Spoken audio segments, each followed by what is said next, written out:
Venezuela tiene ya dos presidentes, uno legítimo y otro ilegítimo. Lo complicado ahora es que nos pongamos de acuerdo y ver cuál de los dos es cada cosa. Esto es las dos noticias. Comenzamos.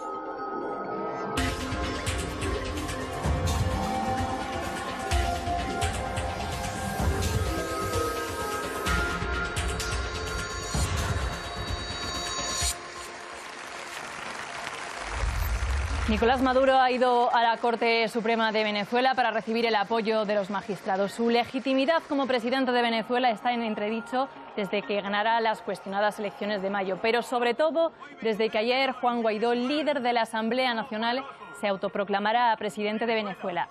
Guaidó se agarra a la Constitución, que dice que en ausencia del presidente electo, el líder del Parlamento asume el cargo, pero la Constitución también dice que si ya hay un presidente que ha jurado el cargo, y Maduro lo hizo el 10 de enero, el que debe asumir el cargo en caso de duda es la vicepresidencia del país, la chavista Delcy Rodríguez. Hola, ¿qué tal? Buenas tardes. En Venezuela hay dos presidentes que se dicen legítimos según cómo se interprete la Constitución. El Supremo dirime esas dudas en Venezuela, pero su dudosa independencia le deja sin credibilidad. Así que tanto Guaidó como Maduro tratan de sumar el mayor número de apoyos para ganar esa legitimidad. Hoy el ejército venezolano, por boca del ministro de Defensa, ha zanjado su fidelidad a Maduro y alerta de golpe de Estado. En las calles, chavistas y opositores convocan marchas para demostrar fuerzas. 26 personas han muerto en las últimas horas en enfrentamientos con la policía. La OEA, el gran foro regional que apoya a Guaidó, ha pedido a las fuerzas de seguridad venezolanas que protejan al opositor y Estados Unidos amenaza con todas las opciones si no hay una transición pacífica. La ONU pide que se investiguen las muertes y llama a las partes a negociar y rebajar la tensión. La misma postura del Vaticano, que no toma partido. Per coloro che hanno la responsabilità. Juan Guaidó nunca había tenido un cargo público hasta que el 5 de enero fue nombrado presidente del Parlamento venezolano. Algo casi accidental. La coalición opositora se turna a la presidencia de la Cámara desde 2015. Este año le tocaba a Voluntad Popular el partido de Guaidó y sus caras más conocidas, como Leopoldo López, están fuera de juego, arrestados o exiliados. Guaidó se acoge a la Constitución, la chavista, la misma tras la que en formato mini se parapeta Maduro. La garantía de constitucionalidad. Para justificar su legitimidad como presidente interino del país, se agarra a una interpretación del artículo 233. El texto señala en su segundo párrafo que ante la falta absoluta del presidente electo es el presidente del Parlamento el que coge las riendas del país para organizar unas nuevas elecciones en 30 días. Guaidó argumenta esa falta absoluta de presidente para asumir formalmente las competencias del Ejecutivo Nacional.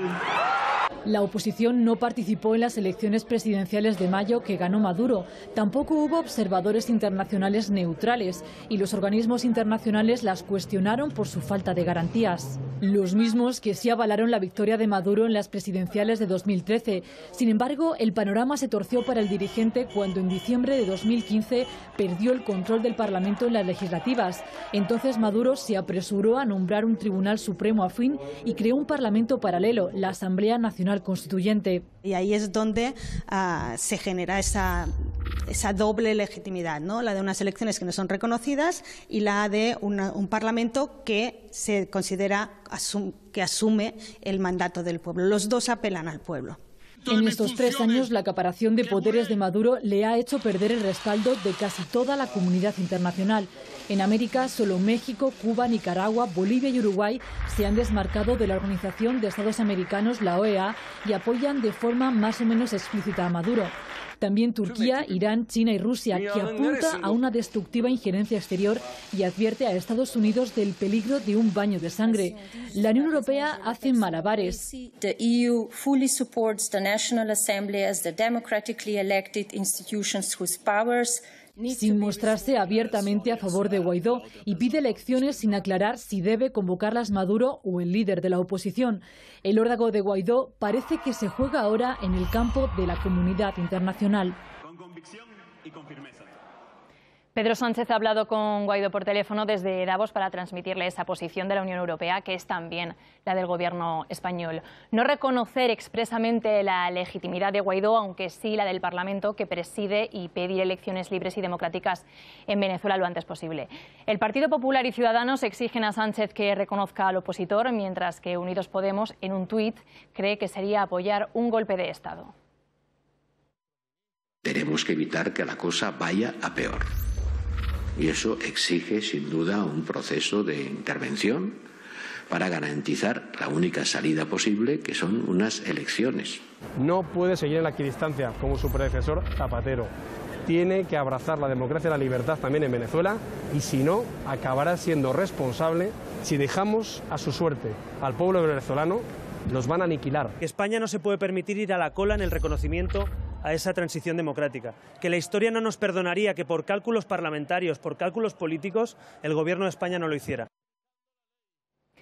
En Barcelona ya circulan los taxis, han levantado la huelga tras aceptar anoche el decreto del Gobierno que establece una hora de precontratación de las VTC, pero advierte de que si no se cumple volverán a la carga. Las VTC siguen manifestándose en la Diagonal e insisten que es el fin de su negocio. Tampoco hay noticias buenas para los taxistas madrileños tras la primera reunión entre el equipo técnico de la Comunidad de Madrid y el de Ayuntamiento. Siguen sin llegar a un acuerdo. Los taxistas han declarado que seguirán con la huelga indefinida y la endurecerán, algunos con huelgas de hambre o encadenándose. Es el cuarto día y siguen atrincherados en IFEMA. Han bloqueado las entradas y sus accesos de metro. De momento hay 14 heridos leves y 3 detenidos. Están un poco más abajo. Hemos conseguido que se sienten comunidad y ayuntamiento en ese grupo, en esa mesa de trabajo. Es un avance importante, pero al no tener ninguna respuesta, nada concreto, continúa el paro indefinido con más fuerza, la moral intacta y con la conciencia muy tranquila. Seguiremos hasta conseguir algo tangible. Que todos los trabajadores estemos unidos, porque somos los de abajo contra los de arriba. El enemigo no es el trabajador que está conduciendo una VTC, el enemigo son estas aplicaciones que utilizan las VTCs para hacer nuestro trabajo.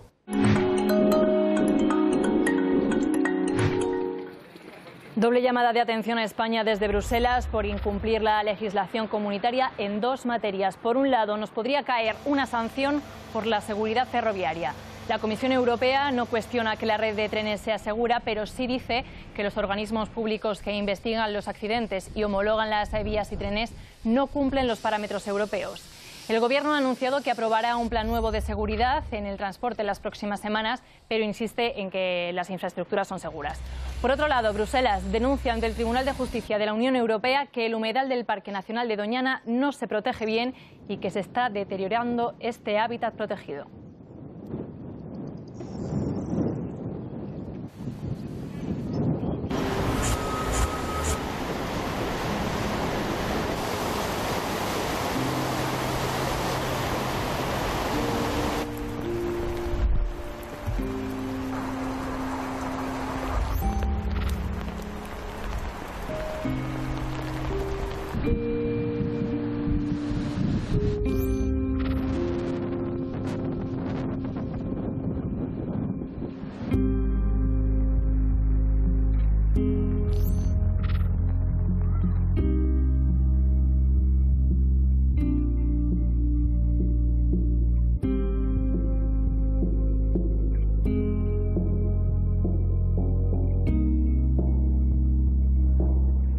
El domingo se celebra el Día Internacional en memoria de las víctimas del Holocausto. La ONU eligió el 27 de enero porque se conmemora que este día se liberó el campo de exterminio nazi de Auschwitz en 1945. El Senado se ha adelantado y hoy ha celebrado un acto de homenaje al que han asistido supervivientes del Holocausto, representantes de las comunidades judía y gitana y de asociaciones republicanas. Todas ellas sufrieron la persecución y el exterminio nazi. Lucía González Ruiz. Por Marián Hernández y Eyal Naón. En Mauthausen. Me llamo Francesc Boix. ¿Puedes saber qué estás haciendo? No podemos quemar las pruebas de lo que han hecho. Gracias a la película El fotógrafo de Mauthausen, muchos españoles se enteraron de quién era Francesc Boix, el republicano que documentó con su cámara el horror de los campos nazis y el único español que declaró en los juicios de Nuremberg. Porque en España la historia de los republicanos deportados a los campos nazis está marcada por el olvido. El reconocimiento de estas víctimas del nazismo ha sido tardío. Muchas de sus vivencias no se conocen, no se estudian, y eso que casi 9.000 republicanos fueron internados en estos campos entre 1940 y 1943. Sobrevivieron menos de la mitad. Franco pactó con Hitler y con el gobierno colaboracionista de Petén la deportación de los republicanos a los campos de exterminio. Se juntábamos 4 o 5 españoles, grupitos, y mirábamos cómo podíamos adquirir algo para poder vivir, que no queríamos morir. Yo no quiero morir aún. La mayoría de los republicanos en los campos nazis eran exiliados en Francia tras la victoria franquista de 1939. Unos 7.200 acabaron en el campo de Mauthausen, en Austria. Allí fueron asesinados alrededor de 5.000. A otros los enviaron a Buchenwald, a Dachau. Y cada vez más estudios históricos apuntan también a que Franco no hizo nada para salvar 50.000 judíos de origen sefardí. En cuanto a las republicanas, el campo de trabajo de Ravensbrück recibió a unas 170 españolas, consideradas peligrosas por el régimen nazi. El año que vivimos allí, nosotros, fue un año constante de espera que de un momento a otro podían desaparecer. Respeto frente a la verdad histórica. Hasta el 2005 España no reconoció con un homenaje oficial a los republicanos españoles víctimas de los nazis. Solo 8 supervivientes pudieron presenciar este reconocimiento. Hacía 60 años que habían logrado salir del infierno.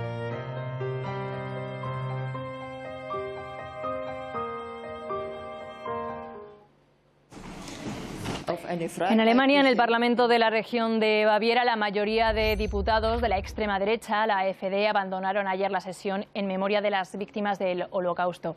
Se levantaron de sus escaños cuando la presidenta de la comunidad judía de Múnich, Charlotte Knobloch, acusó al partido antiinmigrantes de basar sus políticas en el odio y la exclusión, y acto seguido apeló a la responsabilidad de los diputados de no permitir que la historia se repita. Knobloch acusó a Alternativa para Alemania de minimizar los crímenes nazis y de despreciar los valores de la democracia. En Alemania es delito negar el Holocausto, pero algunos líderes de la extrema derecha no han tenido reparo en discutir los crímenes del nazismo.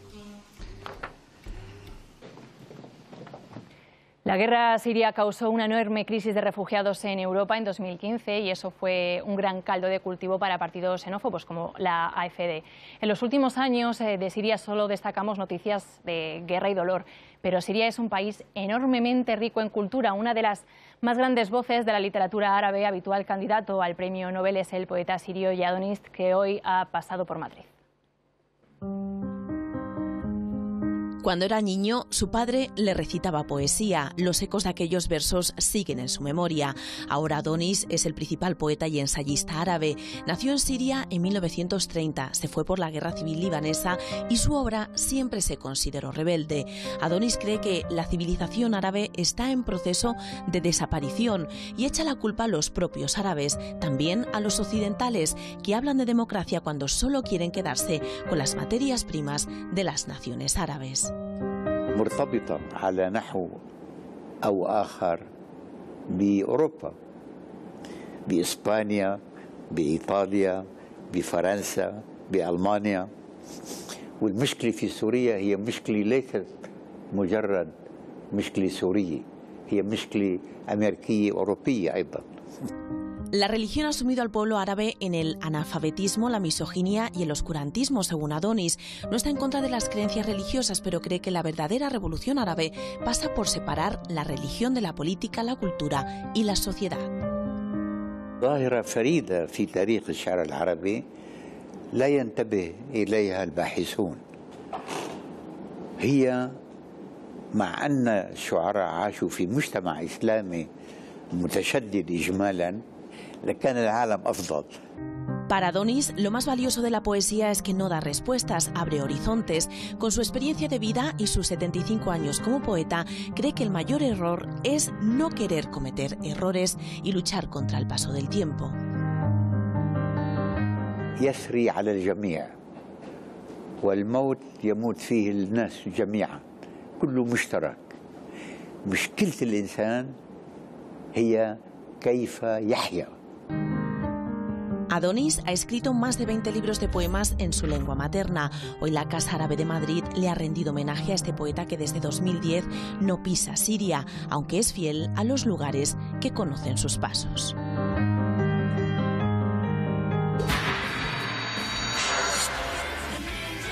Con una oda a las peores películas de simios vuelve Cutrecom, un festival de cine que proyecta y premia auténticos bodrios cinematográficos, y ya llevan 8 años venerando al cine de serie Z. Un guión pésimo acaban resultando ser un tostón, la gran mayoría, ¿no? Entonces nosotros, entre toda esa cantidad de películas malas, buscamos aquellas que en concreto sean tan malas, tan absurdas y tengan, pues eso, desarrollos tan ridículos que al final inviten a la carcajada, ¿no? Increíble pero cierto, un auténtico bodrio de cine, vamos, y sin grandes convocatorias mediáticas, con una más que modesta cutre rueda de prensa, presentan a sus invitados estrella. Pues el placer de contar con Steven de Sousa, venido directamente desde Estados Unidos, y al director malagueño Pedro Temburi, director de ese clásico del cine Z español, Karate a muerte en Torremolinos. Ambos vienen al festival a recibir el premio homenaje nada más y nada menos que Jess Franco, en honor a uno de los directores más prolíficos del género exploitation europeo de los 70.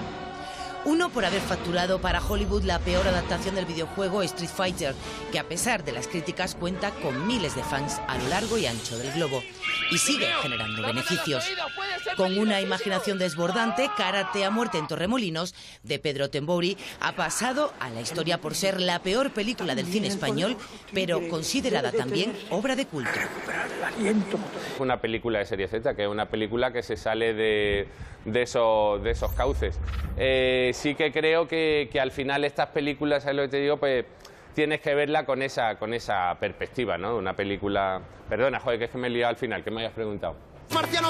Nada, hombre, no te preocupes, que ya contamos nosotros que en tu película querías hacer un homenaje a ese cine de monstruos, karate o explosiones. Decir que es cine cutre es poco.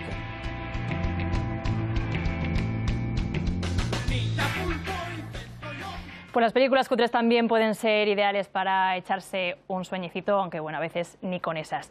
Cada vez más gente, un 30% de la población mundial, tiene problemas para dormir. Pasamos un tercio de la vida en la cama, pero aún no sabemos qué pasa en nuestro cerebro cuando estamos durmiendo.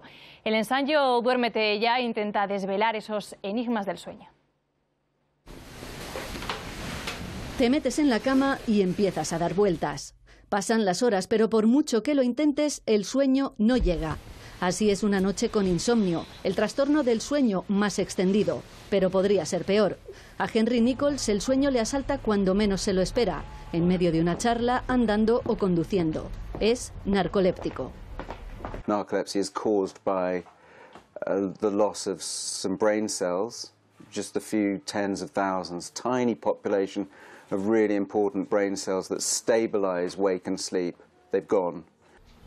Desde que le diagnosticaron la enfermedad con 21 años, este biólogo no ha dejado de investigar por qué no duerme bien él y por qué todos dormimos cada vez menos. El resultado, Duérmete Ya, un libro sobre los misterios que rodean al sueño. Primer enigma, ¿qué es exactamente? Still don't know what sleep's for, but this doesn't mean sleep is not important. Sleep is absolutely important. La ciencia aún no ha sabido explicar qué pasa en nuestro cerebro cuando dormimos. Se sabe que tiene que ver con el descanso, con la fijación de los recuerdos y las emociones. Pero eso es todo. Más certezas sí hay sobre los efectos de la falta de sueño. Aumenta el riesgo de diabetes, obesidad, infarto o demencia.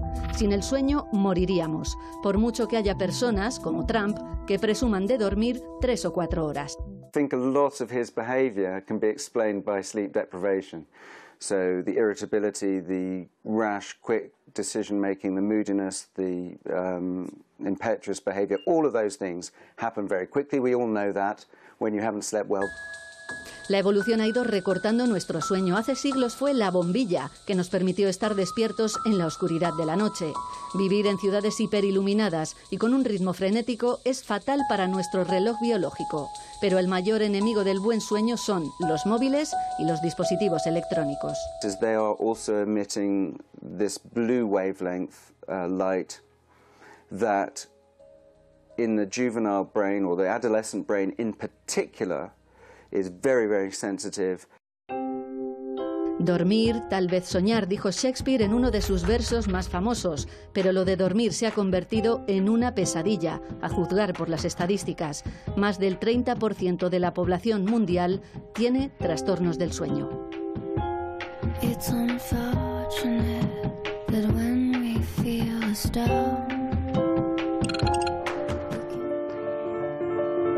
El mundo onírico de Molina Sánchez fue más expresionista. Las obras neofigurativas del murciano fueron más abstractas, figuras más difíciles de definir por el ojo. El Museo de Bellas Artes de Murcia reivindica el papel del pintor en la neofiguración a través de 35 de sus obras, algunas de ellas inéditas. Es uno de esos periodos artísticos menos conocidos, de mediados del siglo pasado. Acompañan a Molina otros artistas contemporáneos de esta corriente de los 60 y 70.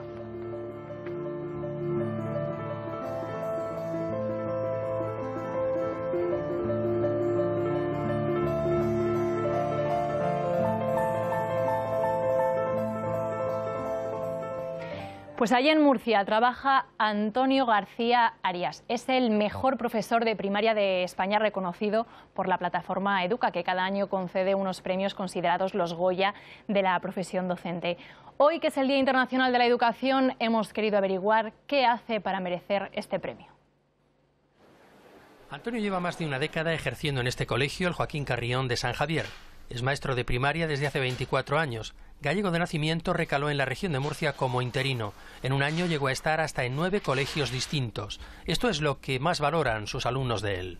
Lo que más valoran de mí es que soy muy sincero con ellos, que soy una persona muy justa, muy honesta y que siempre me preocupo por cada uno individualmente, sin juzgarlos por las notas que saquen o por los problemas que puedan tener, ¿no? Yo creo que ese es el éxito de mi práctica docente. Tony, que es como lo conocen sus alumnos, considera que las trabas administrativas lastran la educación, al tiempo que reclama una mayor implicación de los padres en el proceso. Por un lado, hay cada vez más padres implicados en la educación, que tienen muy claro que el nivel de exigencia tiene que cambiar, que tienen muy claro que quieren educar a sus hijos en un mundo diferente en el que estamos o en la sociedad en la que tenemos, y por otro lado, una cantidad enorme de padres que han delegado absolutamente la responsabilidad de la educación más básica de normas, hábitos y valores en la escuela. Y eso es un profundo error, porque nosotros estamos para educar esa parte, pero como acompañamiento a lo que sucede en las familias. Tony nos cuenta que ha sido impresionante el número de felicitaciones que está recibiendo estos días por su galardón, si bien nos confiesa que la mejor sin duda ha sido la de sus propios alumnos.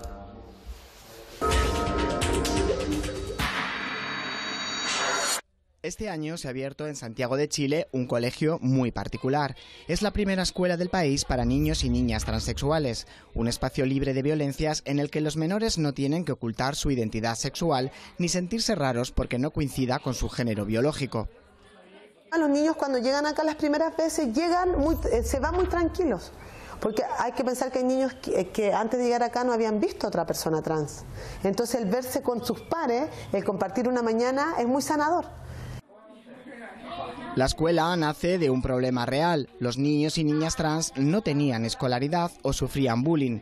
Aquí, como en cualquier escuela, aprenden matemáticas, inglés, literatura y ayudan a sus familias y a ellos mismos a entender la realidad transexual. Hubo un tiempo en que como que quería llegar hasta como el suicidio. Yo le dije a mi mamá cuando vimos una noticia de una niña que se había suicidado por bullying. Y yo ahí fue donde le dije lo que pasaba, que quería morirme, que ya no quería seguir más como existiendo porque todo lo que me decían me hacía sentir muy mal. Lo estaban obligando a ir al baño de las niñas cuando él quería entrar al baño de los niños. Entonces su autoestima también estaba muy baja en el último colegio tradicional. Una madre y 2 coordinadoras del centro han fundado esta escuela con sus ahorros personales. Se enseña a 22 alumnas y alumnos de diferentes edades, pero el dinero se les acaba. Esto es el resultado de la discriminación que sucede afuera. Entonces ahora el Estado es el que se tiene que hacer cargo de esto. Si no se hace cargo, este colegio, por sentido común, debería ir creciendo. Según la UNESCO, en América Latina, la violencia por orientación sexual o por identidad de género afecta a toda la población escolar. Los colegios no siempre son esos lugares idílicos donde poder crecer en libertad. Muchos niños y niñas sufren acoso por el mero hecho de ser diferentes. Al crecer todo mejora, pero a veces es necesario perdonar y reconciliarnos con el pasado. De ese perdón nos habla Reina, una conmovedora balada del grupo Miss Cafeína. Con ella dan la salida a la publicación de su cuarto álbum de estudio, Olon Johnson, y a una gira que les llevará por toda España. Con ellos nos vamos, leed, reflexionad y hasta el lunes. Adiós.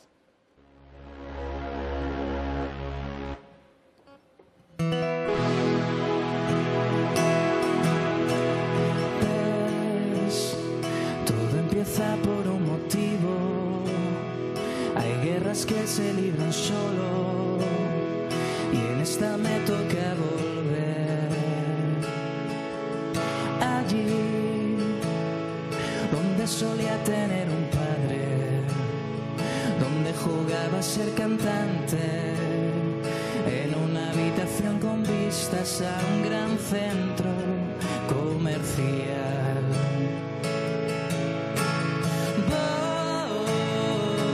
Voy a liberarme, voy a dejar de odiarte, voy a pensar que la culpa no fue tuya y perdonarte.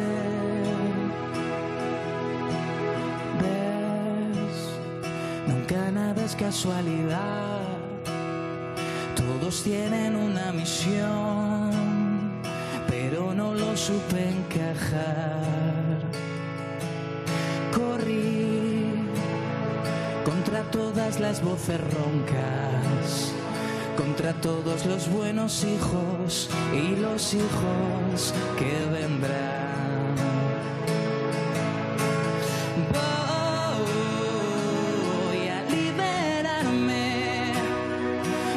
Dejar de odiarte, voy a pensar que la culpa no fue tuya y perdonarte.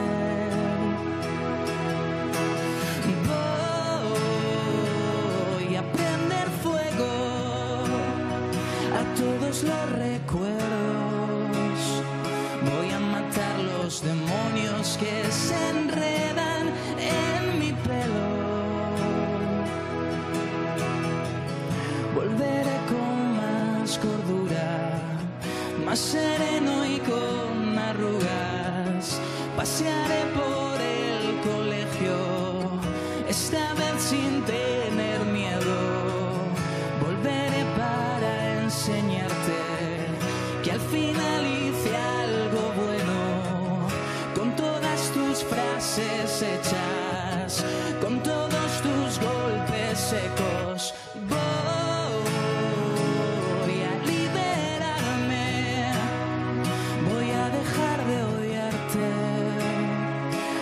Pensar que la culpa no fue tuya y perdonarte.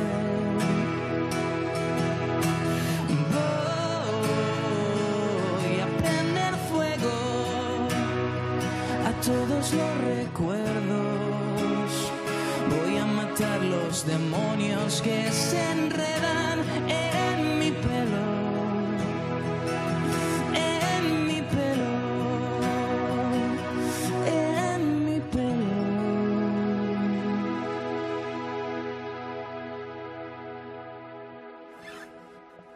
Pues ha quedado precioso, chicos.